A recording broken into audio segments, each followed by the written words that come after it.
बिस्मिल्लाहिर्रहमानिर्रहीम। रसूलुल्लाह सल्लल्लाहु अलैहि वसल्लम ने फरमाया कि हर बालक के ऊपर जुमा के दिन गुस्ल वाजिब है।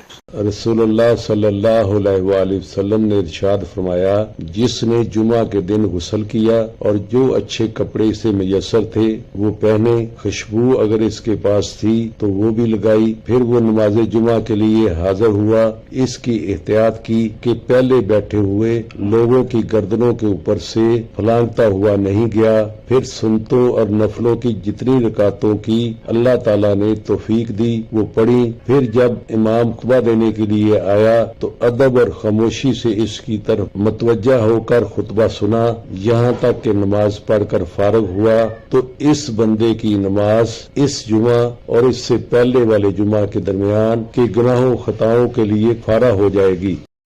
रसूलुल्लाह सल्लल्लाहु अलैहि वसल्लम ने फरमाया कि जो शख्स जुमा के दिन गुस्ले जनाबत करके नमाज पढ़ने जाए तो गोया इसने एक ऊंट की कुर्बानी दी। अगर अव्वल वक्त में मस्जिद में पहुंचा और अगर बाद में गया तो गोया इसने एक गाय की कुर्बानी दी, और जो तीसरे नंबर पर गया तो गोया इसने एक सींग वाले मेंढे की कुर्बानी दी, और जो कोई चौथे नंबर पर गया तो गोया इसने एक मुर्गी की कुर्बानी दी, और जो कोई पांचवें नंबर पर गया तो गोया इसने अंडा अल्लाह की राह में दिया।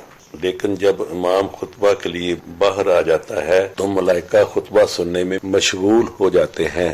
हजरत यजीद बिन अबी मरियम रहमतुल्लाह अलैह फरमाते हैं कि मैं जुमा की नमाज के लिए पैदल जा रहा था कि हजरत अबाया बिन रफा रहमतुल्लाह अलैह मुझे मिल गए और फरमाने लगे कि तुम्हें खुशखबरी हो कि तुम्हारे ये कदम अल्लाह के रास्ता में हैं, क्योंकि मैंने अबू अबस रजी अल्लाह तआला अन्हु को ये फरमाते हुए सुना कि रसूलुल्लाह सल्लल्लाहु अलैहि वसल्लम ने इरशाद फरमाया, जिसके कदम अल्लाह ताला के रास्ता में गबार आलूद हुए तो वो कदम जहन्नम की आग पर हराम हैं।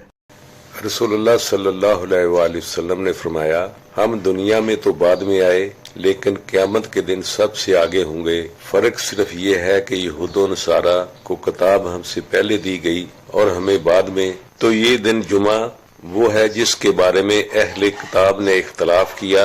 अल्लाह ताला ने हमें ये दिन बतला दिया। इसके बाद दूसरा दिन हफ्ता यहूद का दिन है और तीसरा दिन इतवार नसारा का। आप फिर खामोश हो गए। वीडियो को लाइक और शेयर कर दें और चैनल को सब्सक्राइब भी लाजमी कर लें। जज़ाकल्लाह खैर।